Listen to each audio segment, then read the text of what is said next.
7 जनवरी 2005 Germany के शहर डेसाओ के एक पुलिस स्टेशन की जेल सेल में एक आदमी की जली हुई लाश मिलती है।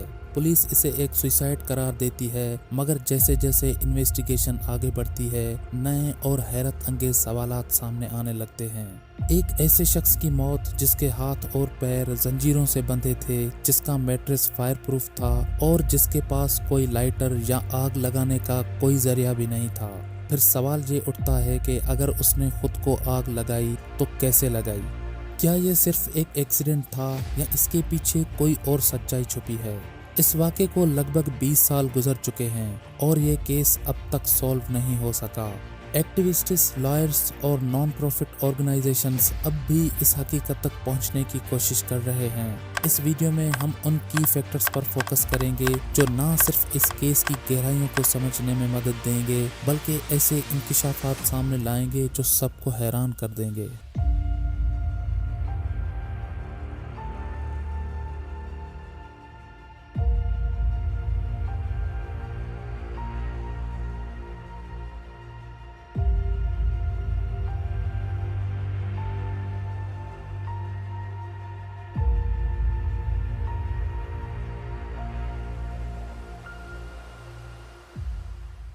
7 जनवरी 2005 की सुबह डेसाओ पुलिस को एक फ़ोन कॉल मिलती है। कॉल एक फीमेल करती है जो स्ट्रीट क्लीनिंग का काम करती है।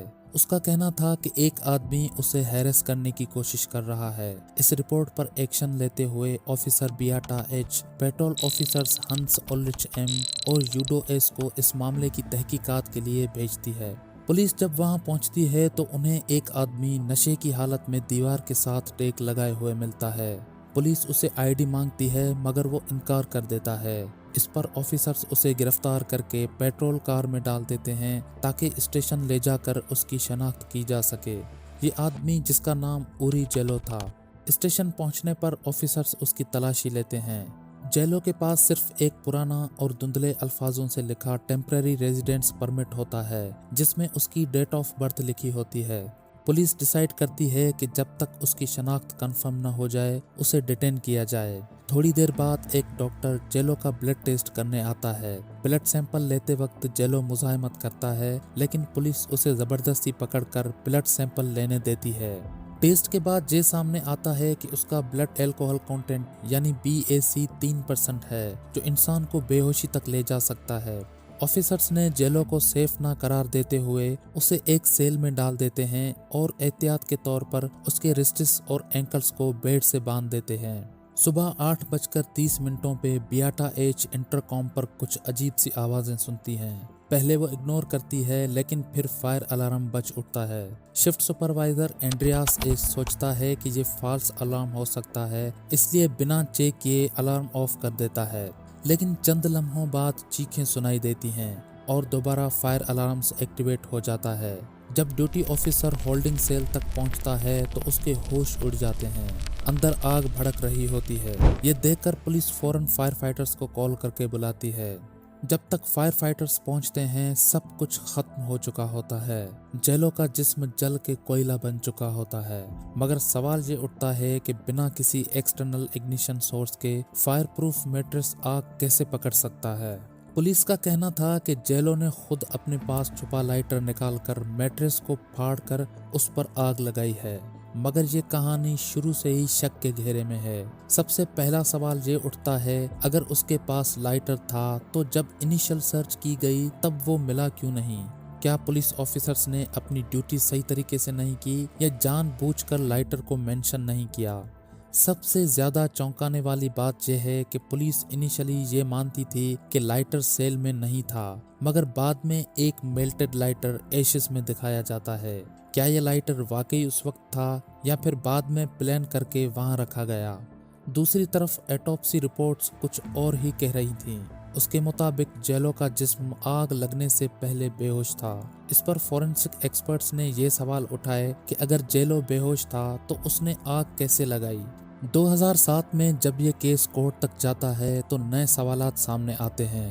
ये सिर्फ एक सिंपल कस्टडियल डेथ का केस नहीं था, बल्कि पुलिस की तरफ से की गई गलतियां और कंट्राडिक्शंस का एक मजीद कॉम्प्लेक्स जाल था। सबसे पहले जेल के पुलिस ऑफिसर्स जो इस केस के की विटनेस थे, या तो गवाही देने से इनकार करते रहे या फिर कंट्राडिक्टरी स्टेटमेंट्स देते रहे। क्या ये सिर्फ एक कोइंसिडेंस था या फिर किसी ने उन पर चुप रहने का प्रेशर डाला था? जजेस भी इस केस पर शक का इजहार करते रहे। कोर्ट में जो एविडेंसेस पेश किए गए उसमें बहुत से गैप्स थे, जैसे कि सीसीटीवी फुटेजेस या तो अवेलेबल नहीं थी या फिर इनकम्प्लीट थी। क्या ये एक टेक्निकल फेल्योर था या किसी ने जानबूझकर रिकॉर्ड्स को मैनिपुलेट किया? 2011 में जब रीट्रायल होता है तो शिफ्ट सुपरवाइजर एंड्रियास एस को मैनस्लॉटर का दोषी पाया जाता है, मगर यह फैसला और भी ज्यादा शॉकिंग इसलिए लगता है क्योंकि उसे सिर्फ $1,55,000 का फाइन देकर केस को क्लोज किया जाता है। यह फैसला सिर्फ जेलों के सपोर्टर्स ही नहीं बल्कि पूरी लीगल कम्युनिटी के लिए भी एक बफरिंग डिसीजन था। पुलिस की कहानी जितनी सिंपल लगती है, फॉरेंसिक एविडेंसेस उतना ही ज्यादा उसे कॉन्ट्राडिक्ट करते हैं। इस केस में कुछ ऐसे सवालात उठते हैं जो इस केस को मजीद उलझा देते हैं, जैसे कि फायर प्रूफ मैट्रेस बिना किसी एक्सेलरेंट के कैसे जल सकता था? जेल सेल्स में जो मैट्रेसेस दिए जाते हैं वो फायर रेजिस्टेंट मटेरियल से बने होते हैं, तो क्या एक सिंपल लाइटर इतनी इंटेंस फायर लगा सकता था या किसी और ने पेट्रोल या किसी और एक्सेलरेंट का इस्तेमाल किया? जेल सेल में लाइटर कहां से आया? जब पहली सर्च में कुछ नहीं मिला तो फिर बाद में लाइटर कहां से आया? क्या ये पुलिस ऑफिसर्स ने बाद में उस सेल में रखा? ये कंट्राडिक्शंस ये सवाल पैदा करते हैं कि क्या ये सिर्फ एक कस्टडियल एक्सीडेंट था या फिर इसमें कुछ और छुपा है। पुलिस की कहानी एक तरफ, मगर जब एक इंडिपेंडेंट फॉरेंसिक इन्वेस्टिगेशन की गई तो उसमें एक और ही कहानी सामने आई। इंडिपेंडेंट फॉरेंसिक टीम ने उस मोमेंट को रिक्रिएट किया ताकि ये समझ सकें कि आग किस तरह लगी, किस तरह फैली और उसका नेचर क्या था। इस फॉरेंसिक एक्सपेरिमेंट में उन्होंने उसी तरह का फायर प्रूफ मैट्रेस लिया जो जेलों के सेल में था और उसे सिर्फ एक लाइटर से जलाने की कोशिश की, मगर मैट्रेस ने आग नहीं पकड़ी, जो ये साबित करता है कि बिना किसी एक्सीलरेंट के ये मैट्रेस खुद ब खुद नहीं जल सकता था। फिर फॉरेंसिक एक्सपर्ट्स ने एक्सीलरेंट का इस्तेमाल करके एक और टेस्ट किया, जिसमें उन्होंने देखा कि अगर पेट्रोल जैसा सब्सटेंस यूज किया जाए तो आग बिल्कुल उसी तरह जलती है जैसे जेलों के सेल में जली थी। इसके अलावा एक्सपर्ट्स ने टेम्परेचर और हीट इफेक्ट्स का भी एनालिसिस किया। उनका कहना था कि जिस हद तक जेलों का जिस्म जल चुका था उसके लिए बहुत ज्यादा हीट चाहिए थी, जो सिर्फ एक लाइटर से पॉसिबल नहीं थी। मतलब ये एक कंट्रोल्ड फायर नहीं थी बल्कि एक एग्रेसिव और इंटेंस फायर थी जो जानबूझकर लगाई गई थी। एडवांस्ड इमेजिंग टेक्नोलॉजी से पता चला कि जेलों के स्कल और रिब्स पे मल्टीपल फ्रैक्चर्स थे, जो ये सजेस्ट करता है कि उसे डेंटेशन के दौरान फिजिकल असॉल्ट किया गया था। तो फिर सवाल ये है कि अगर ये सिर्फ एक सिंपल एक्सीडेंट था तो उसके जिस्म पर मारपीट के निशान क्यों थे? सबूत दिखाते हैं कि जेलो खुद अपनी मौत का जिम्मेदार नहीं था। ये एक सिस्टमेटिक कवर अप का केस लगता है जिसमें एविडेंसेस को या तो मैनिपुलेट किया गया या फिर इन्वेस्टिगेट ही नहीं किया गया।